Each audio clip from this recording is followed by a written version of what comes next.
Hi, I'm Skinny Cheeks. Today we'll be taking a close look at the concept of pay to win and then go over everything in the cash shop in the Elder Scrolls Online. This video will mostly be focused on ESO, but we'll have principles that can be applied to other games as well.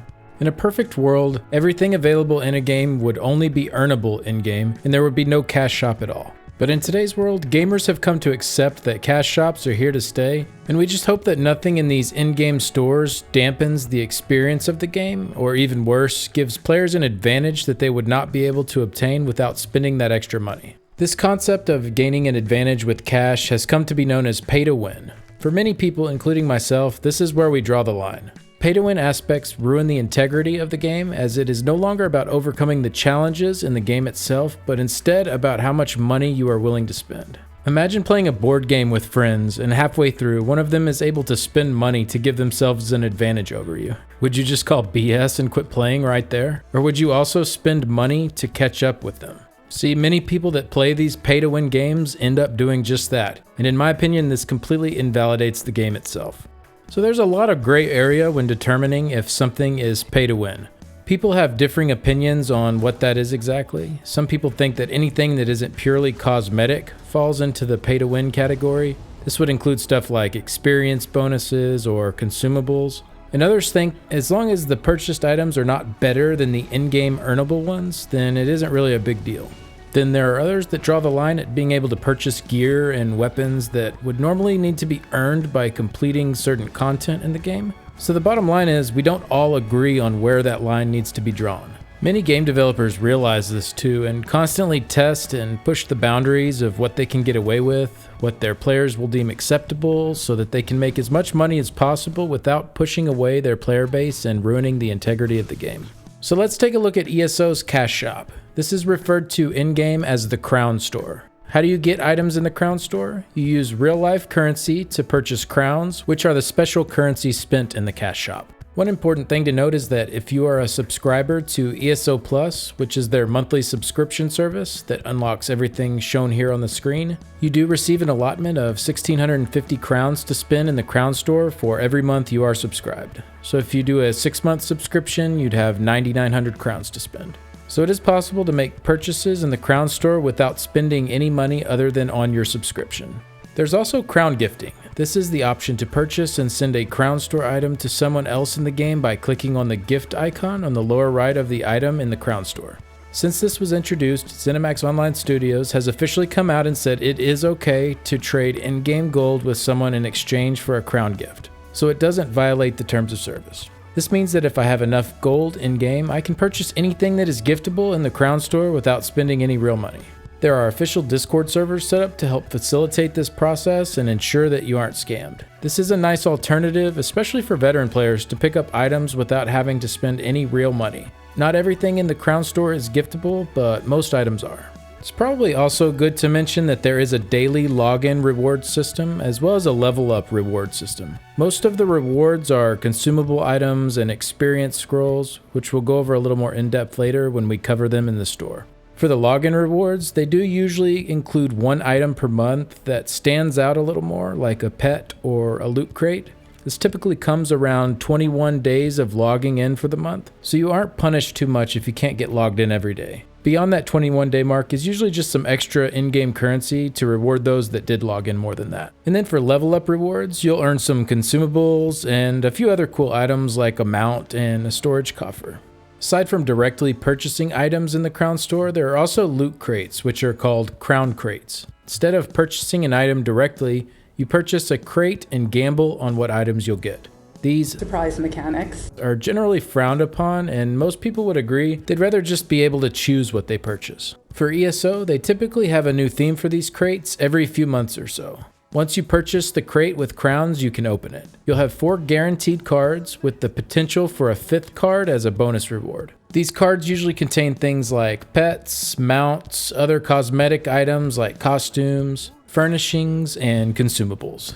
If you receive a repeat of a cosmetic item that you already own, you will instead be given a currency called crown gems. This currency is used to purchase items from the crates outright. The amount of gems that you are rewarded for a duplicate is 1/3 of its purchasable value.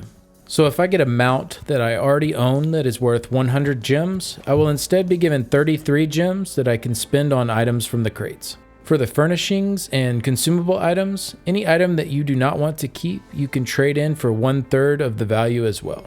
Every item that could come from crates is purchasable with gems, with the exception of Radiant Apex mounts, which we will get into in a bit. So aside from those Radiant Apex mounts, if you have your eye on something in particular, even if luck is not kind to you, eventually you'll have enough gems from duplicates and trading in consumables that you would be able to pick it up outright.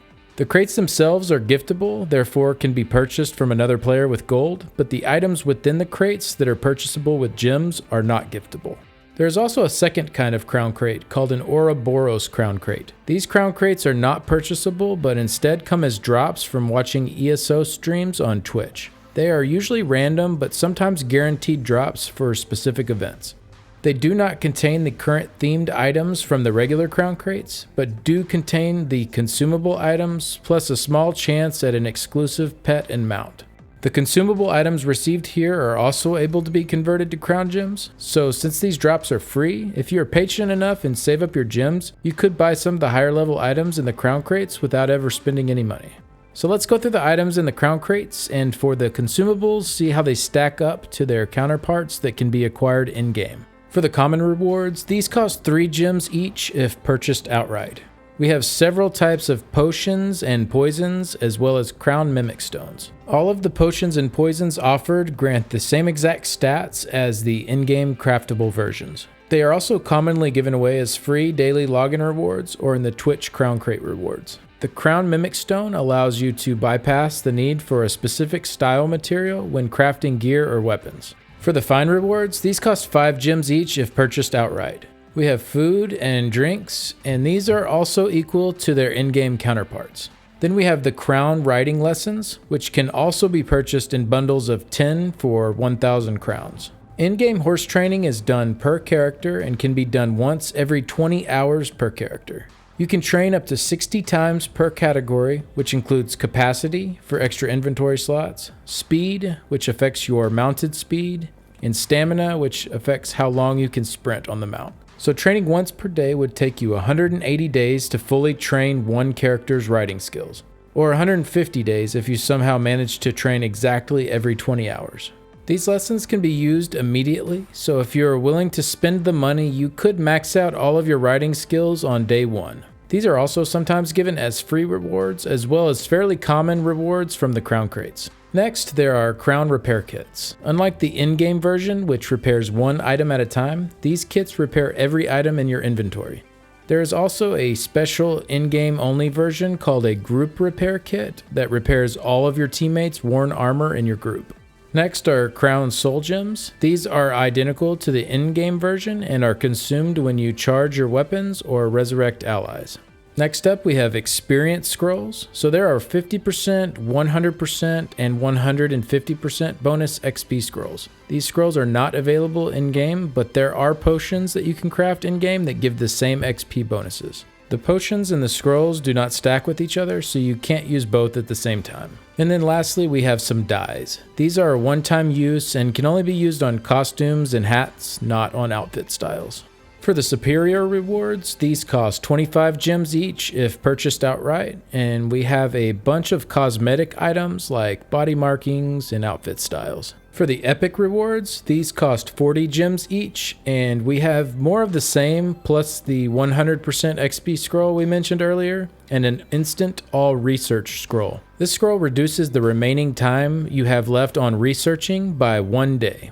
There are items within the game to do this as well, but they have a 20-hour cooldown, while this item can be used as many times as needed in succession with no cooldown. For the legendary rewards, these cost 100 gems each if purchased outright, and we usually have more cosmetics, some mounts, some skins, the 150% XP scroll mentioned earlier, and another instant research scroll that removes 7 days instead of 1 day. As far as I know, there is no in-game equivalent to this item, so while it does not give you any sort of combat advantage, it does save some time in a way that is not offered through in-game means. For the Apex rewards, we typically have the seasonal themed mounts, plus sometimes skins or polymorphs. These all cost 400 gems if bought outright.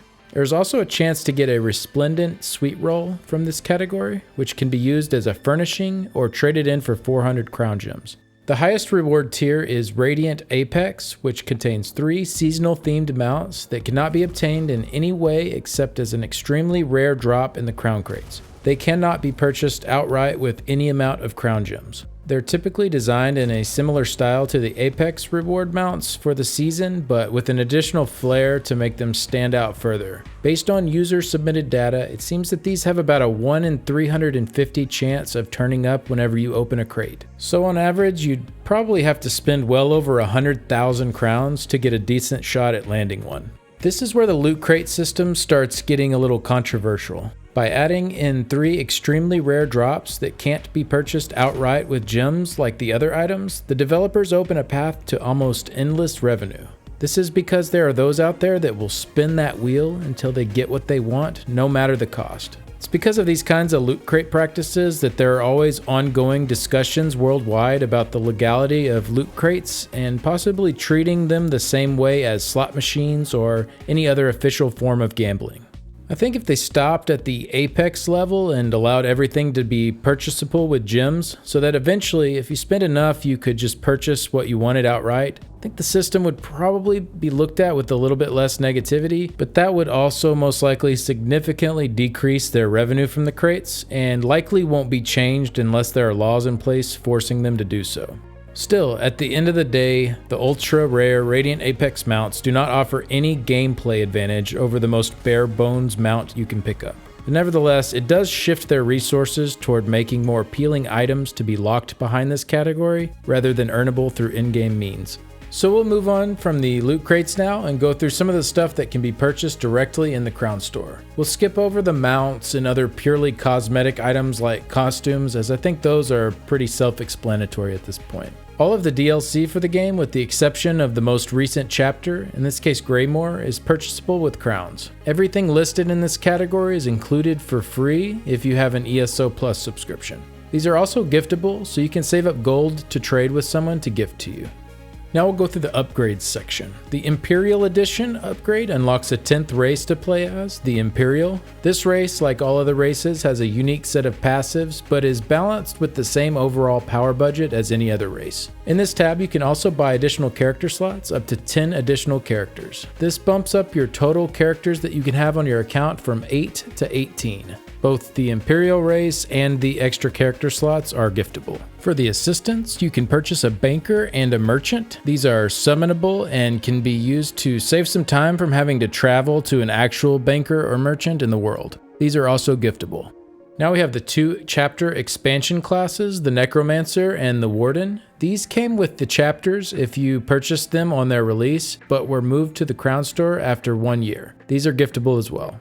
For the bag space and the bank space upgrades, these do not exceed the amount of slots that you can upgrade to with gold in-game. The 2 pets in this category, however, are unique in that they offer 5 additional inventory slots for each of your characters. So 10 total extra inventory slots per character if you buy both. So if you have 18 characters, that's 180 additional inventory slots, and these are giftable. We've covered the writing lessons already. For the service tokens, these are here to alter an already existing character. These tokens are all giftable. Probably worth noting, the appearance change token is to alter the gender or actual physical appearance of your character. All of the body markings and other cosmetic stuff is done in-game through the collections menu. Now we have the skill lines tab. This is a relatively new addition to the Crown Store. Essentially what it does is fully level whichever skill line you purchase all the way to max rank so that you can pick any skills or passives from that skill line to use. The skills themselves still need to be leveled up, but it removes the need to do whatever task is required to level the skill line itself. There is a caveat though, you have to have leveled the skill line fully on at least one of your characters before you can purchase this for another character. So basically, a new player can't come in and just buy their skill lines, but a veteran player can buy the skill lines for new characters that they create that they don't want to go through the process of leveling again. It is a bit of a gray area as it does bypass quite a bit of time in some cases, but I think it's probably good they decided to go the route of at least forcing you to do it once in the game before this option becomes available. A quick note for newer players, don't ever spend money on the vampire or werewolf curses or cures. You can find people in-game willing to infect you for free, and cures can be purchased for a small amount of gold in-game as well. The skill lines in this tab are not giftable at this time, as they do have the requirement of you having completed them once. So unfortunately, you can't get them by trading gold to another player. Next we have Sky Shards. Sky Shards are scattered all over the world in ESO, and every 3 that you collect gives you a skill point to use. This section works just like the skill line section in that once you have a character that has collected every Sky Shard in a particular zone, you can then purchase that zone for another character. These are also not giftable. Under the Utility tab, we've gone over most of the consumables in these first 2 sections already. The Pledge of Mara is a bit unique though, in that it gives 2 players the chance to join in marriage and then get an extra 10% bonus XP when they're grouped together. Under Respecs, we have scrolls to reset your attributes and skills. It's advised to just handle this in-game with gold, but you do also receive 1 of each of these scrolls whenever you get a character to level 43. And we've already gone over everything listed in the Supplies tab here. All of the utility items are giftable. In the next section, we have houses. Most of the houses listed here are also available for purchase in-game with gold. They usually have some achievement tied to them as well that must be completed before making the purchase. The homes range from very small rooms at around 600 crowns up to extravagant mansions that are between 10 and 20,000 crowns. You can also buy homes pre-furnished for an additional cost as well. As I said, most of these can be bought with gold, but there are some Crown Store exclusive ones as well. At this time, they cannot be gifted.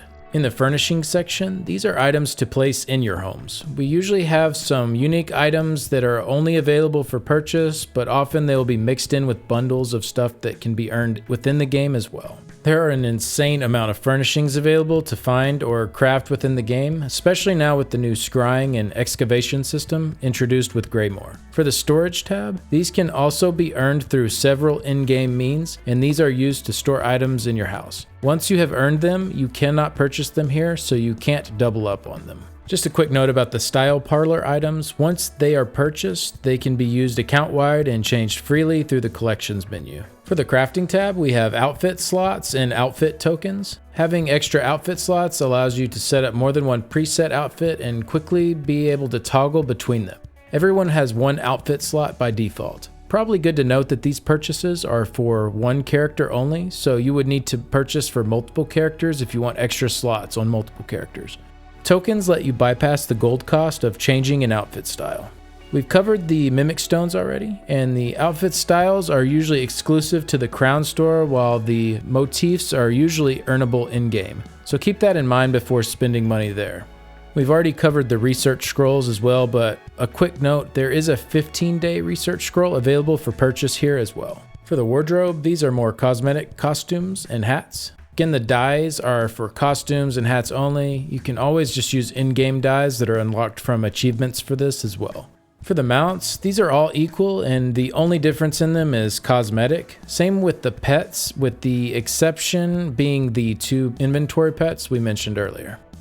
Alright, I think that pretty much covers it. Overall, most of the stuff for sale is cosmetic, but there are definitely a lot of time savers for sale as well. Some people call this pay for convenience. Some people say that steps over the line of pay to win. Overall, the whole concept of an in-game cash shop is never really going to add value to the game other than increasing the revenue for the developers. And then the player base can hope that a good chunk of that revenue will be fed back into the game. I don't think ESO crosses any lines that are blatantly pay to win, like purchasing gear or weapons or having items in the store that give you some statistical advantage that couldn't be earned within the game, but there's definitely stuff to save you time and gold. Even moving just to the cosmetic items, there is the argument of the devaluing of in-game rewards by offering purchasable cosmetics that are just as, if not more appealing than the ones earned through in-game accomplishments. Really, the whole thing is just a big muddy gray area that most are just hoping doesn't devolve into something truly unethical. So, in the end, It's really up to you to decide based on your own view of the issue. Is ESO pay to win? Is it just pay for convenience? Is there really much of a difference in these two concepts? I'd love to hear what you guys think about it. I do read and respond to most of the comments I get on here. Let me know how you guys feel about the current state of the Crown Store and ESO, or just cash shops in general. Thank you all so much for watching. I will see you guys in the next one. Bye.